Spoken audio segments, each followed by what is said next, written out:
Hello, welcome to the League of Women Voters Forum for magistrate candidates for District 5-2-19 that covers the municipalities of Mount Lebanon and Dormont. My name is Maureen Grossider, and I'm the co-president of the League of Women Voters of Greater Pittsburgh, and I'll be the moderator for this forum. The forum is being conducted via teleconference and will be streamed in its entirety on the League's Facebook page on Wednesday, April 14th, 2021 at 8 p.m. It will also be posted on the League's YouTube page. Information on how to access both the Facebook page and the YouTube site may be found on our website, which is www.lwvpgh.org. The magistrate district judge represents the first rung in Pennsylvania's legal system and is responsible for dealing with a variety of offenses ranging from traffic violations, theft, landlord-tenant disputes, to more serious issues like protection from abuse orders or significant crimes that must be sent to the Court of Common Pleas. They also decide when to authorize search warrants, and happily, they can perform marriages. Candidates for this position are allowed to cross-file in Pennsylvania, but are not required to, and therefore the same candidates may appear on both the Democratic and Republican ballots. The primary this year will be on Tuesday, May 18th. You may check your voter registration and eligibility to vote by going to the state's website, www.votespa.com. A few specifics regarding today's forum. We're going to have about 60 minutes to ask questions, and each candidate will give a closing statement. A coin was tossed earlier by the League of Women Voters Committee to determine the order in which the candidates will speak. Each candidate will have a chance to answer each question, with each person having 1 minute to respond. There will be no time given for rebuttals. If a candidate wishes to respond to another candidate's statements, he or she will need to use time from the answer to the next question. I'll be asking the questions in a rotating manner so that each candidate will have the chance to be the first to answer a question. Questions have been gathered from a variety of sources and have been reviewed for relevance to the position being sought and also for duplication, clarity, and civility. Candidate answers will be timed, and candidates will be advised when their time has expired, although you will be allowed to complete your sentence. Please remember, to those of you who are watching, that these candidates are your friends and neighbors who have stepped forward to serve their community. And now I'd like to introduce the candidates in the order in which they will start. Our first candidate is Hillary Wheatley Taylor. Second is Lisa Borelli Dorn. Then we have Stephen Diaz, Gina Flores, and Dwayne Fisher. The first question tonight will go to Hillary Wheatley Taylor. Please tell us about your qualifications and why you were running for this office. I am a 18-year civil litigator in Pennsylvania. I have spent my entire legal practice in courtrooms across the Commonwealth, from the magistrate all the way up to the U.S. Court of Appeals for the Third Circuit, advocating on behalf of client interests to seek redress under the laws of Pennsylvania. I am running for magistrate because I feel the magistrate is, frankly, the most important judicial position in our Commonwealth, because everyone in the Commonwealth is more likely and most likely to interact with a magistrate than any other judge in the judicial system, and the decisions they make can have life-altering consequences. And I want to be part of I'm running to take my values to the bench in that role. Thank you. The same question goes to Lisa Borelli Dorn. Hi, I'm Lisa Borelli Dorn, and the reason why I'm running is because my experience has led up to this point. I have done civil work, I've done landlord-tenant, I've also spent 5 years doing criminal work. I understand the system. I've actually been in the courtroom that I'm running for. I've practiced there for 4 years, I handle a treatment court, so I understand treatment. I've handled abuse cases, so I understand that. I have friends and neighbors in this community. I've lived here for a long time. I've been a lawyer for a long time. I think that what this job entails is someone who will listen and someone who will hear their neighbors and make fair decisions for them. I want to look out for our children. I want to look out for our neighbors. I want to look out for the defendants that come in front of us. So I think I'm the best candidate because I have the most experience. Thank you. Thank you. The same question now goes to Stephen Diaz. Hi, I'm Steve Diaz, and I have been a lawyer for over 40 years. I have been chief counsel of a federal agency. I have served on the Federal Access Board as chairman of the Compliance and Enforcement Committee. I have served on national boards for persons with disabilities of various kinds. And I have also had the opportunity to do all the kinds of things lawyers do. I have been a litigator. I've had several cases in the United States Supreme Court, in the various appellate courts in the federal system, in the district courts, as well as up and down the chain in various state courts, New York, Minnesota, California, Florida, among others. So I have seen the law in many different perspectives and in many different applications. I've been a transactional lawyer. I've done many things. All right. Thank you. Thank you. All right, now, Gina Flores, the same question to you. Good evening. My desire to serve the Mount Lebanon and Dormont communities in this position is nearly a lifelong goal. From a young age, I knew I wanted to go into law for two main reasons. One is that I saw too many young people get involved with the juvenile justice system in a negative way. And the second was to combat alcohol and drug abuse on families and within the community. So I joined the United States Air Force Reserves when I was in college. I served as an intelligence analyst for 8 years. I enjoyed my time participating in humanitarian and counter-drug efforts around the world. Following college, I attended American University Washington College of Law, where I received my JD and MA. I participated in the Academy on Human Rights and Humanitarian Law and the Human Rights Clinic there. That drew me into some immigration law, so I do understand the immigration consequences of individuals before the magistrate court. My legal experiences have a very wide range, which I think makes me ideal to serve as a magistrate. I served as a stated. Thank you. Your time is up. Thank you. And now the same question goes to Dwayne Fisher. Again, my name is Dwayne Fisher. I have lived in the community for over 20 years and worked in Mount Lebanon for the police department for over 20 years. I retired there and moved on to another position. I see this as an opportunity to just continue my service to both Dormont and Mount Lebanon that I've provided over those 20 years and beyond. I was very community oriented. I was always out of the car. Most people remember me as the guy that was on the bike at all the community events. I was the guy that was in people's homes. I was in there helping them when they had the problems, the ones that are going to become this court. I've spent time in many other courts. I've spent most of my career in this very courtroom, working very close with Blaze, who have a very good understanding of how to address things for the best interest of the people and not necessarily focusing totally on the letter of the law, but the spirit of law to make our community better. Thank you. Now, the second question, we're going to start with Lisa Borelli Dorn. And the question is, what do you believe is the root cause for the high numbers of juvenile offenders? And what changes do you believe the court system could make to address or mitigate those numbers? I believe, but let's answer the first part. What do I believe is the root cause? I believe that the root cause may be a lack of support for children. And without that support, a lot of bad things can happen. What do I think the courts can do to fix that? I believe that the courts need to be supportive. They need to work with the schools. They need to work with youth counselors, and they need to work with specialists to help the children that get into trouble and end up in our courts.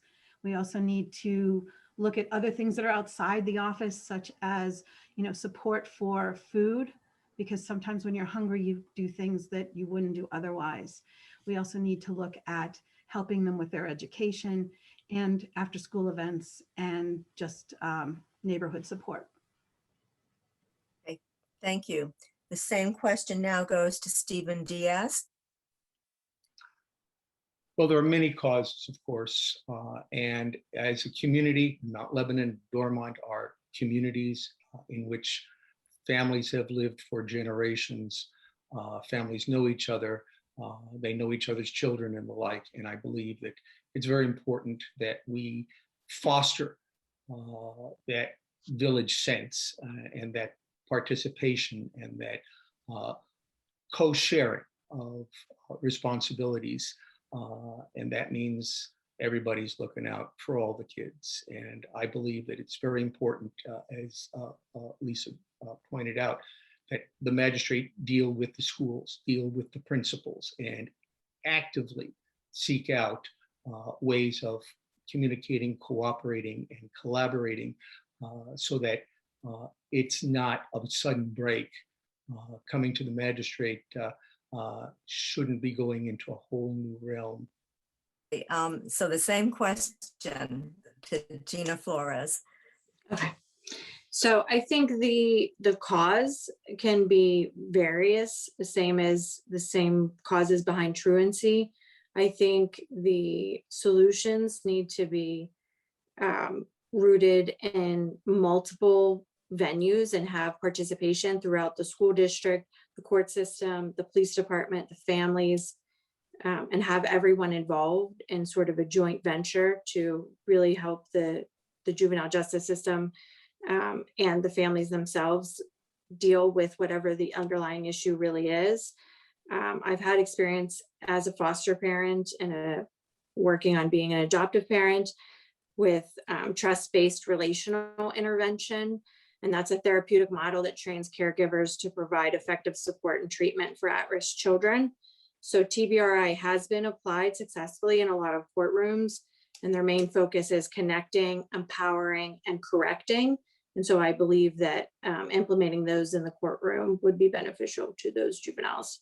Thank you. All right, the same question to Dwayne Fisher. Again, thank you. I think, again, I hate to be repetitive, but I think we're going to have a lot of similar answers here. Identifying the various types of trauma that our students are facing and the different factors, there's a myriad of factors that are going to play into what could be causing the absences for truancy or anything like that. I think you have to look at the family issues, the potential for bullying. That's one of the units that I headed up when I was in the police department, the outreach to the school districts. I think we need to go into the schools and maybe consider having the truancy court right in the schools so we can reach out to the, make it easier for the teachers, make it easier for the students and take less time. Agreeing again that the village has to be involved completely. You have to have partnerships. You have to be, as the magistrate, a facilitator that are going to bring all these people together in order to prevent this from becoming an issue and try to address it early on so that it's not a pathology, that it's just a situation, and move on for the best interest of the child. Okay, thank you. And the same question to Hillary Wheatley Taylor. I think, first of all, we need to acknowledge that children aren't typically or aren't these days any less well-behaved than children of prior generations. But what we have done is criminalized typical childhood and teenage behavior in a way that is resulting in intervention by the court system. I think the solutions are threefold. We need legislative reform to end the criminalization of some of that typical teenage behavior. We need better funding for interventional resources. And finally, judges need to exercise the discretion they're given to deal with the overcharging of juveniles. Okay, thank you. All right, now the third question, we're going to start with Stephen Diaz. What do you believe or understand the criteria is for issuing search warrants?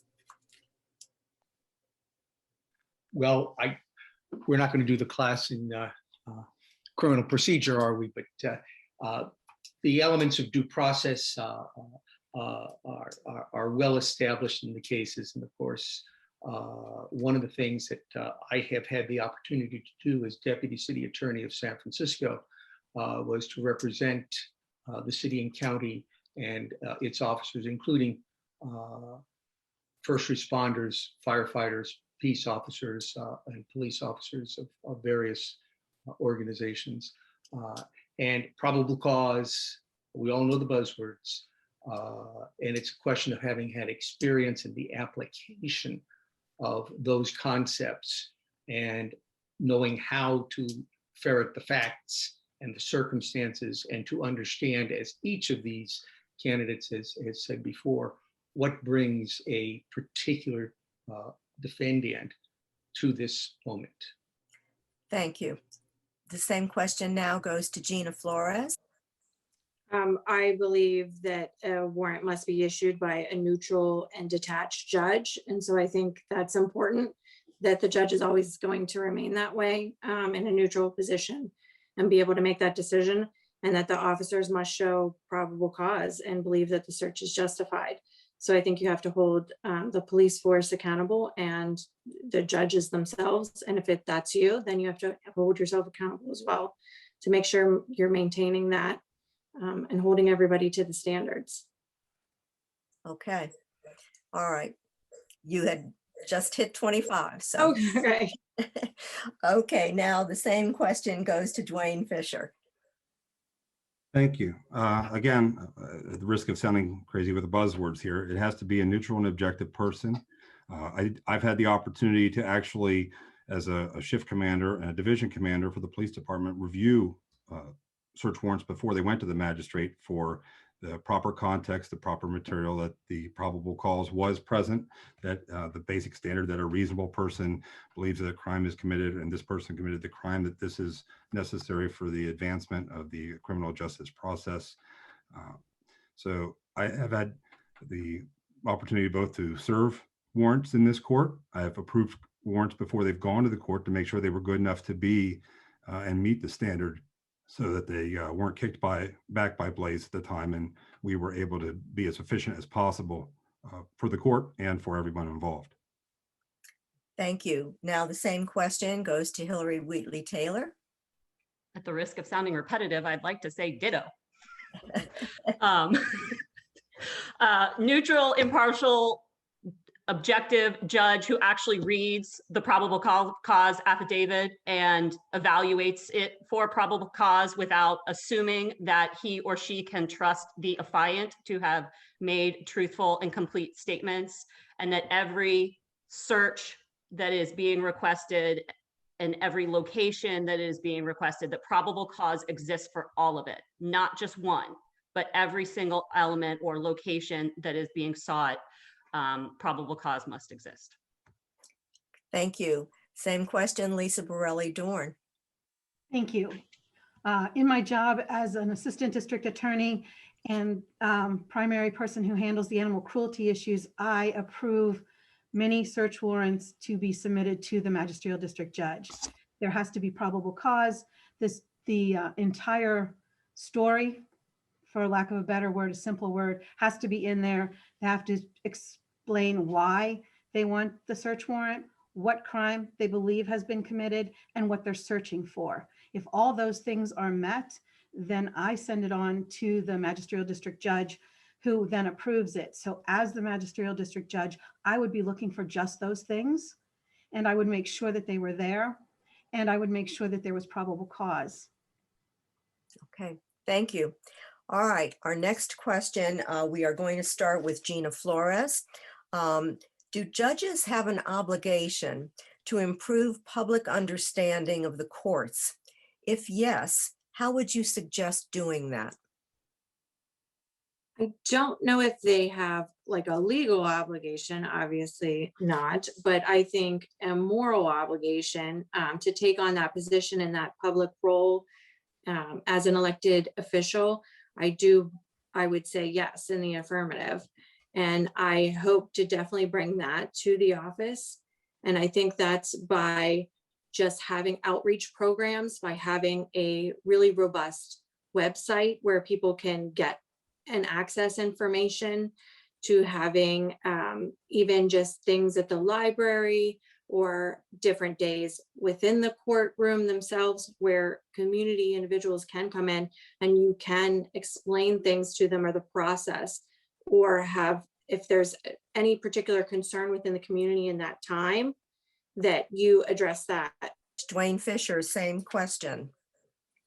Thank you. One of the things I think it's most helpful is to address this early on with the students in the high school. And that was part of what our crime prevention unit did as far as outreach. Is something I continue to do today as far as helping students understand the legal process going in and participating as far as the civil studies go. And I think that's something that has been done in the past by Blaze. It's something I would continue. It's an area that I'm very comfortable with doing that. There's other aspects that we can participate in. The Mount Lebanon has a Citizen Academy, the Citizens Police Academy. These are all areas where the magistrate has been a collaborative partner to help people understand the roles of the court, how the court function, the different things that they need to be or have a full understanding of the courts. I agree with the idea of a media platform. I think that's a great idea. As far as, I don't know, social media is the best for a judge, but I think a robust website with hyperlinks for information that take you to the other areas for service. And again, just being a facilitator. Thank you. The same question now goes to Hillary Wheatley Taylor. I think any elected official who has taken office has an obligation to ensure that the public understands the institution for which they're serving. I think there are three ways that magistrates can improve the understanding and perception of the courts. The first is through transparency. The second is through outreach by doing educational programs and the like, similar to what's been proposed in prior answers. And the third is, I think, the most important, which is to make sure that every litigant who walks in the courtroom feels like they've been heard. While it may feel like a routine matter for the magistrate who has heard his or her 100th landlord-tenant case for the day or 100th summary offense case, for the litigant, it is the most important thing that may happen to them that year. And judges do a great public service when the litigants leave feeling as though they've been heard. Thank you. The same question goes to Lisa Borelli Dorn. One of the things that I've done in the community is start the Residence Academy, where the magisterial district judge has spoken and educating the populace. Those classes had 30 people in for each of 4 years, going on 5. So I'm very interested in education. I've also worked with young people, and I think that's something else that can be brought into that job. I also believe that everyone needs to be heard. I also think they have to understand what they've done if they've done something wrong. And I think in a lot of instances, an educational component also helps the defendant realize their issue and correct it. So education is important. We have to make sure that we are not giving opinions as to how we would rule, because that's inappropriate. We need to stay independent, because we need an independent judiciary to be able to hear cases and not have to recuse themselves because they've already opined on a situation. Thank you. Stephen Diaz, same question. Well, I think this is one of the glories of the magistrate judgeship, is leadership. This is an office in which the occupant is particularly close to the community, and there should be an ongoing participation in the community. And we've spoken, several of us, about going to the schools, coordinating with the principals, even holding hearings as appropriate in the schools, bringing the process out into the lives of the community is very important. And I think that, when Hillary, for example, speaks of transparency, there's nothing like having had a non-jeopardy experience to feel secure at what's going on and how the process works. And I think that can be done as a matter of just participating in the community. Thank you. All right, now we're going to go to our next question, and we're going to start with Dwayne Fisher. Should all citizens have access to legal assistance or representation? If yes, how would you work to address that situation? Thank you. I think there's, first, it's a resounding yes. Everyone should have access to legal representation. I think, again, with the magistrate being a facilitator, if someone comes before you that doesn't have legal representation, you have to give them an opportunity, grant a continuance so they can get it. I think you can work in conjunction with the public defender's office. And while they have a very heavy workload, I think that with careful scheduling and planning things out, that we can help make that happen. I think we can also look at the family neighborhood legal services and get them involved as far as and the other advocacy groups, so that we can help anyone who comes in, regardless of their ability to pay, to have representation in the judicial system. Okay, thank you. And the next person to answer this question will be Hillary Wheatley Taylor. Not only do I believe all citizens should be entitled to legal representation, I also believe all undocumented residents and immigrants who do not have legal status should be entitled to legal representation. The consequences of court proceedings are so put people's futures at jeopardy, that the idea that because you aren't a documented citizen means you don't get legal representation seems outrageous to me. And the fact that minors in certain proceedings are not entitled to legal representation is a defect in our system. And I think if elected, and even if not, there's an opportunity to push for legislative reform for those things. We as magistrates certainly can't mandate that a lawyer come in and represent an unrepresented party, but I think we can play a role in ensuring that the participants in this process who don't have representation understand the consequences of their decisions. Thank you. And now that same question goes to Lisa Borelli Dorn. Certainly everyone should have representation. I've served on the arbitration panel for years, and a lot of times the litigants come in and they are pro se.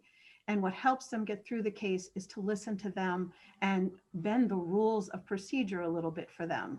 The other thing that we can do is in landlord-tenant, there's often counsel that can come in and represent.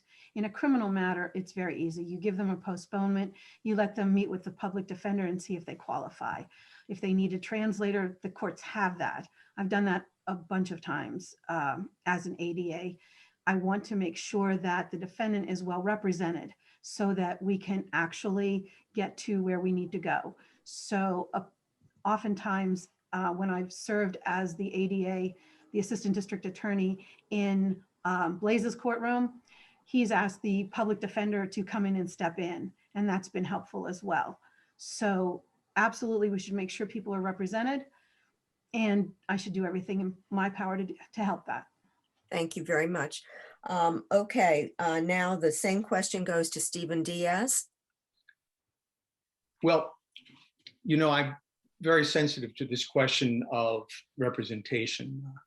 My father came to this country literally on a banana boat that belonged to the United Fruit Company. So I grew up in an environment which we understood and lived the very difficulties that one has encountering a new system or a strange system or a foreign system or a system in which you may not speak the language particularly well.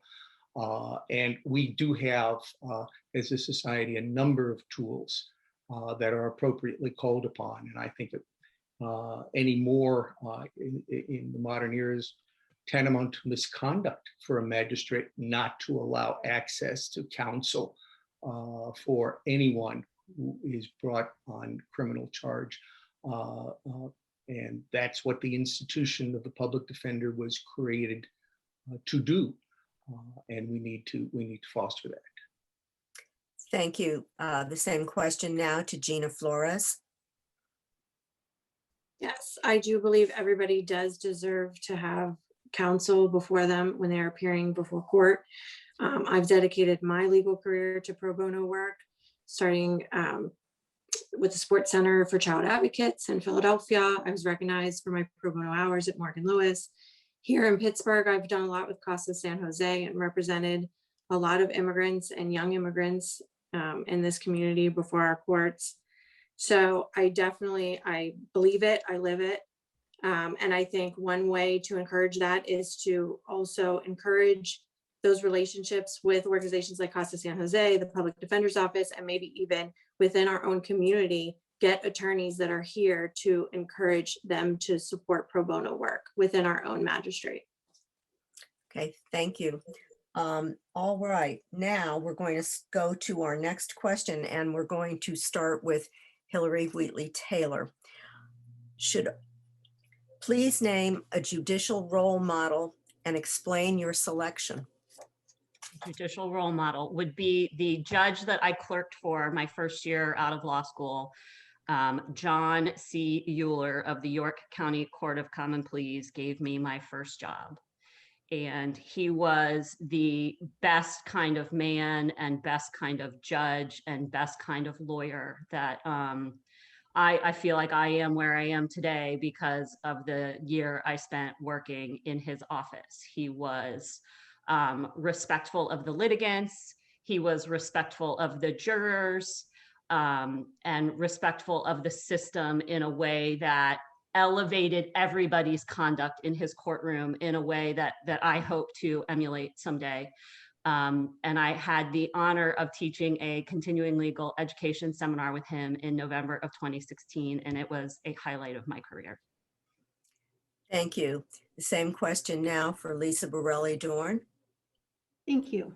I have so many judges that I admire and that I've worked with over the years. But of course, the gold standard is Ruth Bader Ginsburg. The woman was amazing. She made wonderful arguments that were cogent and clear, and yet she could reach across the aisle and deal with Anton Scalia, and they were friends. So it wasn't political. And I believe this job is not political. I believe that you need to listen to everyone. And some of the best judges are like that. I've known judges that were come from all different backgrounds, and yet they're able to listen to everyone's case and treat them all fairly. And I think that's a goal, and I think it's a reachable goal. And I think that while I will never be anything near Ruth Bader Ginsburg, she's a shining star to look up to. Thank you. The same question now to Stephen Diaz. Well, you know, I think sometimes lawyers do well to take role modeling from other citizens. And I think one of the best role models for any judge is Will Rogers. Keep your feet on the ground. Keep your mind on what the other fellow's troubles may be, and don't get too far ahead of circumstances.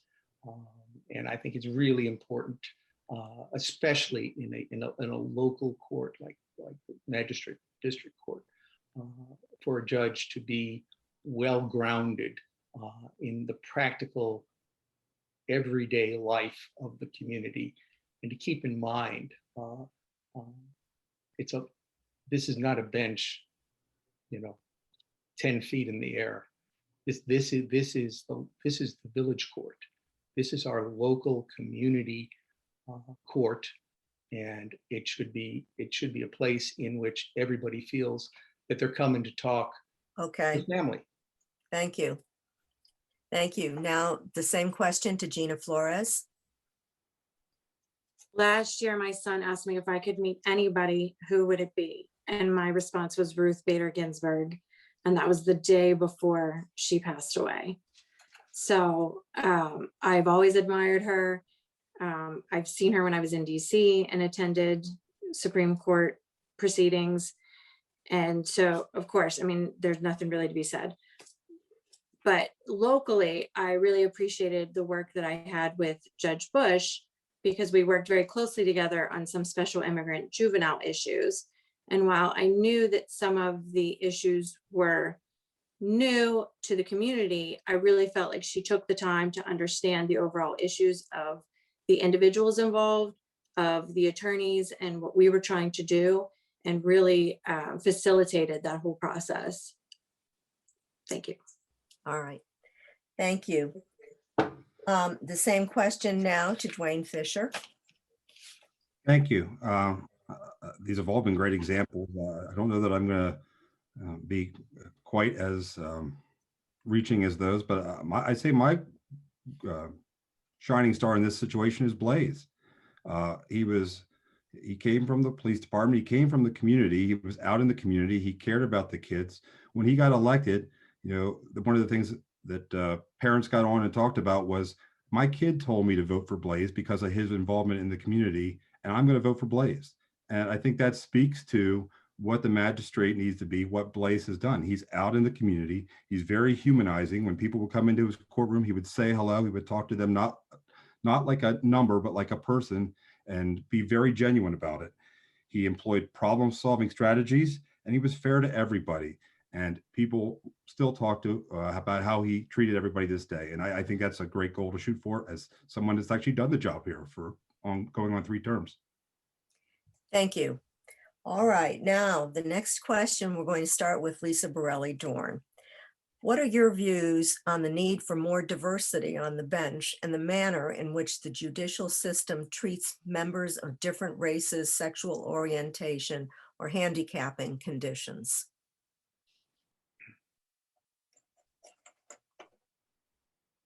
I believe that diversity is important. I believe that we also have to make sure that anyone we put in the bench is qualified to be there. And I think that we need to make sure that the persons that are there for the right reasons, that they're there to make justice happen, because that's what a judge does. I don't think that, again, a lot of times the answers are in the legislature. Judges make decisions, but they're based on rules of law, especially in the magisterial district court. We are the minor judiciary for a reason. Everything we do is overseen by another court. So if we make a bad decision in a real estate issue, a landlord-tenant, it goes to arbitration. If we make a bad criminal decision, it either gets refiled or it goes up for a bond. So I think that we have to have diversity, we have to have fairness, and I think we need to take, I think I ran out of time. Yes. Yeah. Okay. The same question now goes to Stephen Diaz.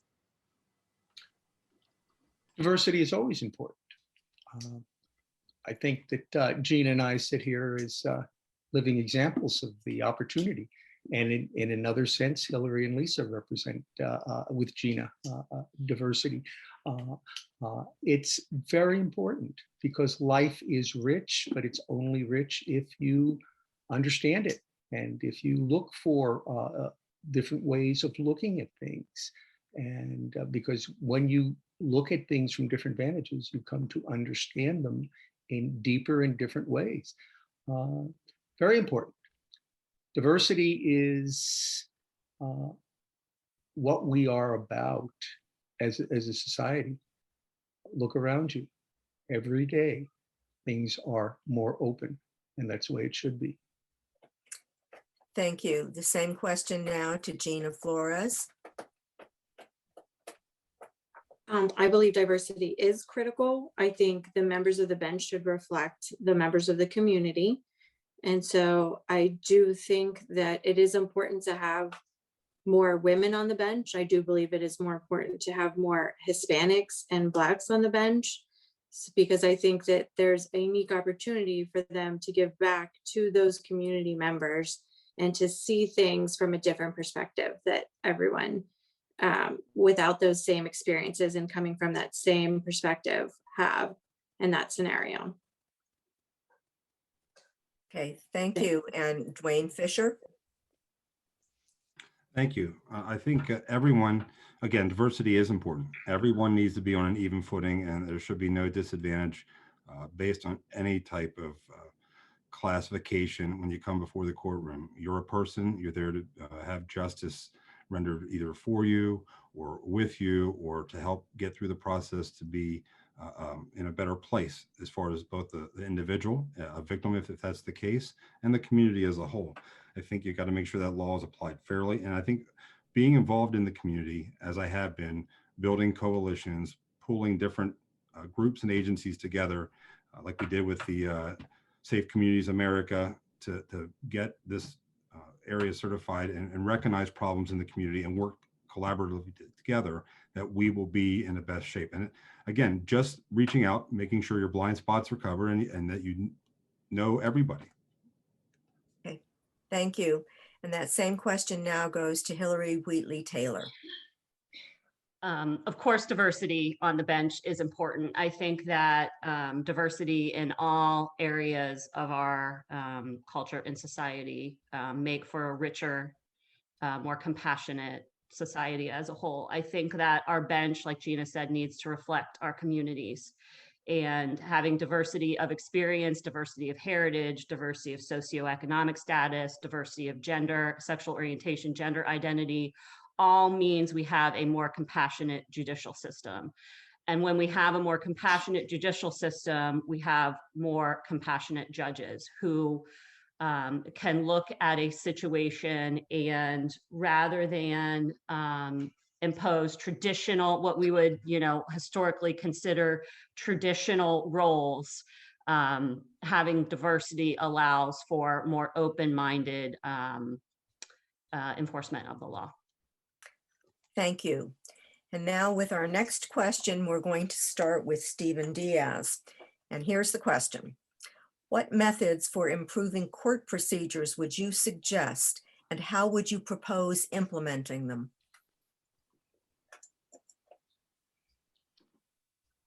Gee, I have no one to copy.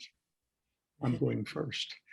Let me say that judges who are competent, and as someone said a few minutes ago, it's important to have judges of broad experience who understand the institutions and who understand the ways in which the law works, administer the courts in the role of judge at whatever level.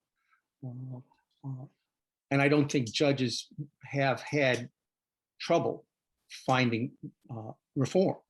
The problem has been sometimes we've had reform coming from every direction, and it isn't always cogent. Let's be candid. The magistrate is not going to change the law in Pennsylvania or anywhere else. The magistrate's the bottom rung of the ladder. Our job is to institute a procedure of inclusion and openness so that people feel fairly treated when they come before the magistrate. Thank you. That same question now goes to Gina Flores. I would definitely procedurally get rid of the universal hearing times or the cattle calls, and have specific times set up as best as you can, as reasonable, so that you don't have 30 people sitting there for the same period of time. So I think a lot of people would appreciate that that small adjustment alone. And then overall, just based on my military experience, I'm all about best practices, working and getting feedback from the current staff, from the police department, from the school and guidance counselors, from the community, to see what they like, what they want to see, and make steps towards that. I think just overall, having a more robust website, having information attainable in the lobby to help community members, new attorneys understand the process before they come in and have expectations of how to get through the procedure would help everybody. Thank you. Now that same question will go to Dwayne Fisher. Thank you. I hate to jump on that bandwagon, but as someone who's been in that court many, many times, that cattle call time was horrible. It's something that definitely needs to be changed. I couldn't agree more with that. I think it frustrates attorneys, it frustrates clients, it frustrates pretty much everybody. So I think that's one of the things that we need to be adjusted.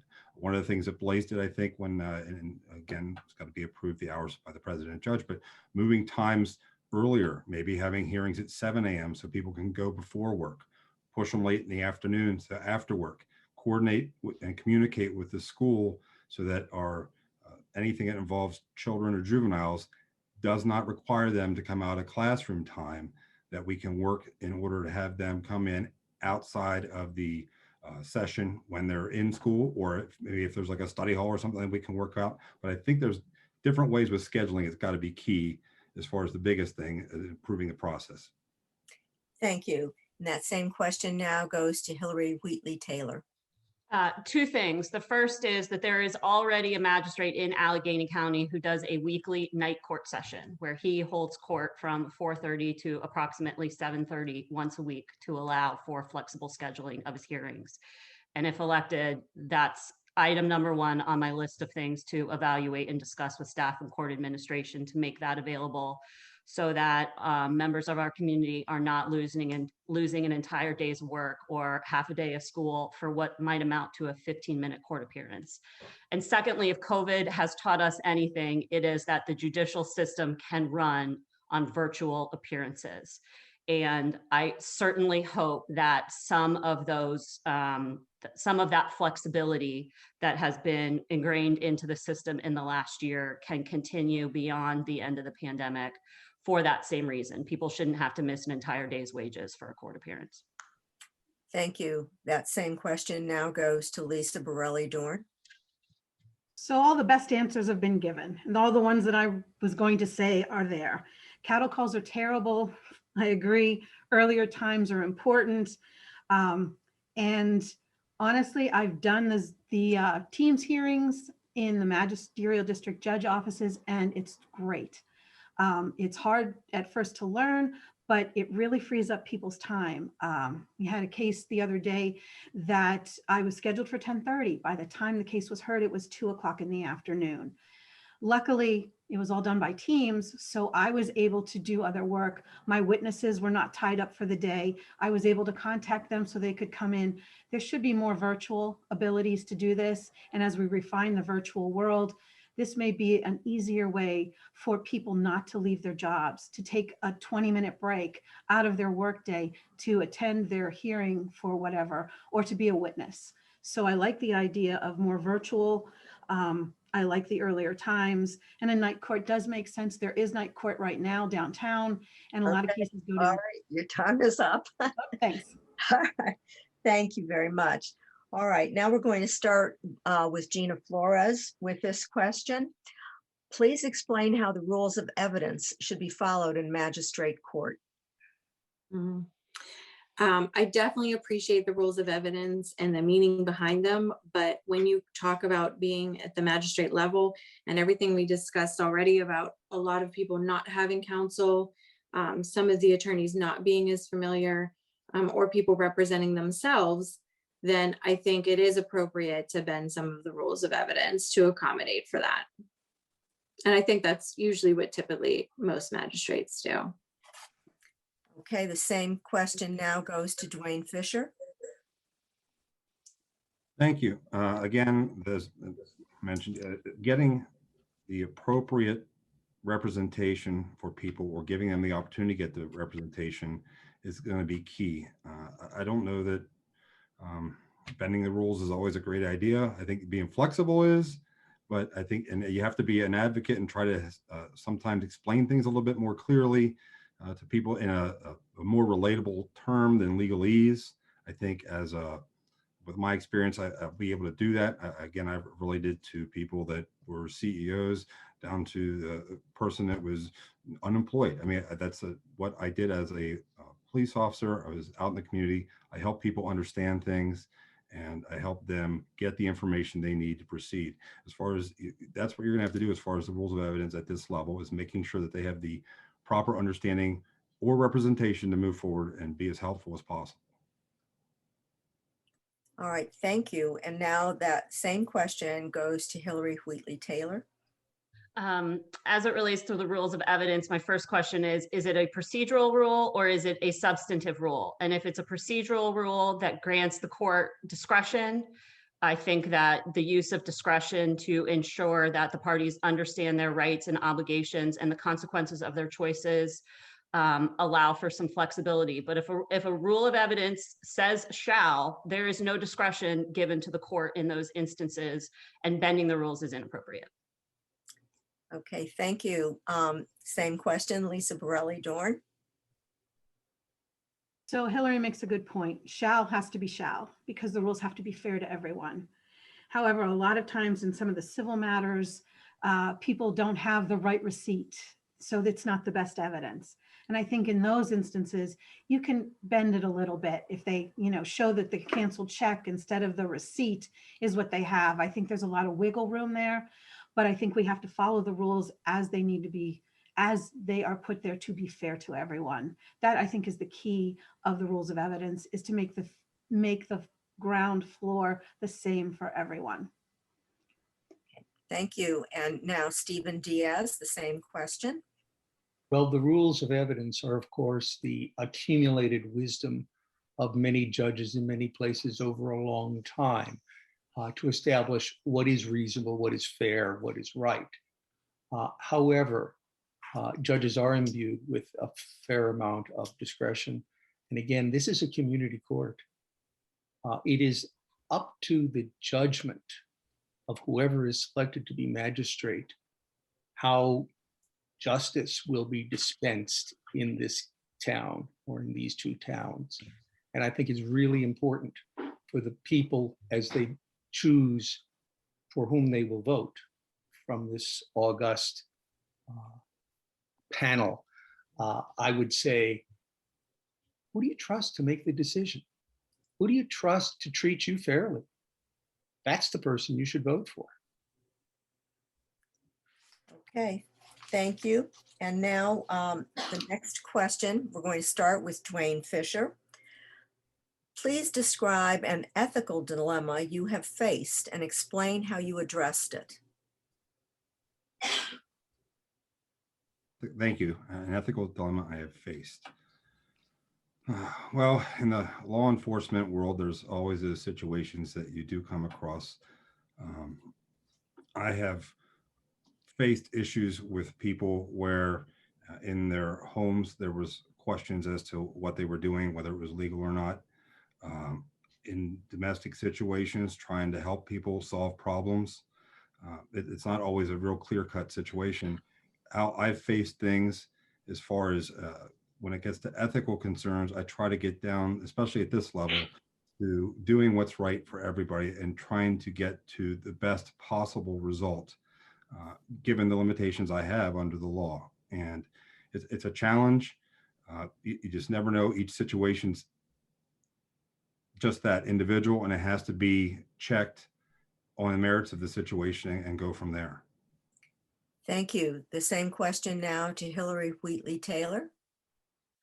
Early on in my career, I had an instance that occurred within my practice that, having interned at the Pennsylvania Disciplinary Board for 18 months of my law school tenure, raised my hackles in terms of a violation of the rules of professional conduct. And yet, I also didn't want to rat on a colleague. And so I called Judge Euler, who I mentioned earlier, and asked for his confidential advice. And after speaking with him, I made the hard choice to call the Pennsylvania Disciplinary Board about the conduct that I had witnessed and put it in their well-trained hands to deal with. Thank you. Lisa Borelli Dorn, same question. So mine happened when I was still in law school. I have a science degree. I can read medical records. I was working for a plaintiff's firm. The man that was the client of the firm really believed that his wife had died from malpractice for cancer treatment. My scientific background, my reading of the records did not indicate that, but this man was aged, and I knew that telling him he didn't have a case, which I was tasked to do, would most likely kill him. So instead, it's a plaintiff's firm. We don't charge. I talk to him every day, and we talked about his case. And one day I got a call from his daughter who said, "I'm sorry, but we're going to withdraw the case." And I was so relieved that I never had to tell this man that he didn't have a case and that all I could do was hold his hand and make him happy. I feel like I made the right ethical decision, if not the right legal decision. Thank you. And that same question now goes to Stephen Diaz. Well, I find the phrase ethical dilemma interesting, because there should never be an ethical dilemma. You should always know the right path. But it goes back to what I was saying before about judgment. When is it important to stand on what's right? Because what's right isn't always what's just, and what's ethical may depend on the circumstances, may depend on why a decision is taken. So in my view, one should never be confused about what the ethics are, but one should always be mindful of what's the right way to handle it. And again, it's a question of judgment. And in this community court, this magistrate court, we need someone with judgment, someone we can trust to do the right thing. Thank you. And now that same question to Gina Flores. I don't know if perhaps I've been lucky to not really have anything that I would consider a major ethical dilemma. I've had issues, especially with immigration clients over the years, where a potential client will come in with a very similar background to another individual that may have received asylum. And so that's a particular concern. And so I think anytime that I've ever had potential clients where it was an issue of their integrity, I've always walked them through their personal situation and how it could really and legally be applied for the system. And so I think I've always just made the client understand that was the proper route to go on anyways. And I guess by helping them maintain their own integrity and ethical consideration. Thank you. Okay, now this is going to be the last question before we go to closing statements. And this one, we're going to start with Hillary Wheatley Taylor. Do you believe voluntary professional and community service is a necessary component for persons holding public office? And what type of voluntary service have you been involved with? Yes, I do. In terms of my voluntary public service, I spent 10 years as a member of the Mount Lebanon Junior Women's Club, 5 of which I served as an elected member of the board of that organization and chaired a gala that raised $60,000 for the Children's Institute. Since 2017, I've been a founding member and board member of the Women's Club of Mount Lebanon, doing community service and fundraising on behalf of marginalized members of our community. For the last 4 years, I have volunteered on the Mount Lebanon Zoning Hearing Board, and for the last 3 have served as chair of that board. And prior to that, I served a term as a volunteer member of the Mount Lebanon Appeals Board. Thank you. That same question now to Lisa Borelli-Dorn. I was trained as a young person to always give back. So that's something that I've made front and center in my life. So my activities are many in this community. I've been here a long time. I've been the president, the vice president, and the district representative for the Rotary. I'm involved with the Scouts. I helped Eagle Scouts. I worked with the popcorn chairs. I've done all sorts of leadership in the Scouts. I've coached softball. I've been a manager for soccer, lacrosse, hockey, and ice skating. I've been on the PTA. I'm an honorary lifetime member of the PTA. I was the chair of the Community Relations Board for the last 6 years. I served 8 years as I filled an unfulfilled term. I'm the community relations person for the Mount Lebanon Soccer Association. I do a lot of volunteer work with the Bar Association. I've done the Wheels for Heroes program. I'm on the pro bono committee. We're working on Law Day. I've done several law days. The same question now goes to Stephen Diaz. Well, it's a bit of an uncomfortable question because I was always taught that one has an obligation to do these things and then not to talk about them, not to brag about them. They're not qualifications. They're simply reflections on your humanity and on your decency as a member of the community. Our family does during the year do various kinds of individual service. Everything from delivering meals, to taking people to where they need to be and those kinds of things. And we're very sensitive to that because I have a daughter who lives in a group home here in Mount Lebanon who has disabilities. And I know what the kindness of strangers means because many people have been very kind to my little daughter, and she's not so little anymore, but I think of her that way. And the fact is that it's just important that we do these things. And I've done many. They're on my resume. Look. Thank you. Thank you. All right. And now that same question to Gina Flores. I definitely believe in community service and community involvement as just as a citizen, but then also as an elected official. I did serve in the United States military for 8 years. I am involved with the Veterans Breakfast Club. I'm a former board member of St. Paul's Nursery School. I'm a current board member of Bishop Canavan, which is where I went to high school.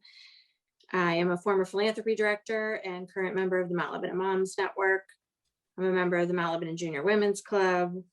I previously volunteered with the Support Center for Child Advocates in Philadelphia, which is like Kids Voice here. Currently, I do pro bono services with the Volunteer Lawyers for the Arts and Casa San Jose, and do other pro bono for the immigrant community. I am the director of the Beverly Business Owners Association, and so involved with the business community on Beverly Road. So Okay. is that time? I could see No. 55 seconds, but then it never changed. Oh, okay. Well, you still It have some was time left, but that, Something. okay. All right. Thank you very much. And now that same question to Dwayne Fisher. Thank you. My whole life has been community service. I started as a teenager when I was one of the youngest persons to get a certification as an EMT. I was running as a crew chief at 17 and a half, where it was just me in the back taking care of people. From there, I moved on and continued into public safety. I did that while I worked in college. I got a non-public safety degree, but my calling was always back to public safety, and that's where I returned. Even while I was doing that, I volunteered for the fire department. I volunteered as an EMT, still maintaining my certification today. Here at the police department, I advocated for crisis intervention training. I volunteered in 2 different programs. I volunteered to be a car seat technician, to do Alice in the Schools. I was one of the top fundraisers every year for our police department in the Polar Plunge, and helped out with the No Shave November. I helped out with Dan Miller, letting him know about loopholes in the law to try to get better rules in for child safety in vehicles. Okay, thank you very much. And now we're going to go to closing statements. And what we're going to do with the closing statements is go in the reverse order from the way the first question went. So Dwayne Fisher, you are going to be up for your closing statement, and you have 1 minute. Excellent, thank you. Again, I just like to reiterate, I've been in the community. People know me. I've been the face of Mount Lebanon. So I think people trust me. To Steve's point, people know me, people trust me. I've been out in the community, not only for my job, I have family here.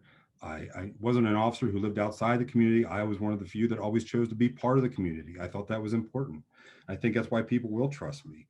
I've always been active in the community, both on duty and off duty. I volunteered for events.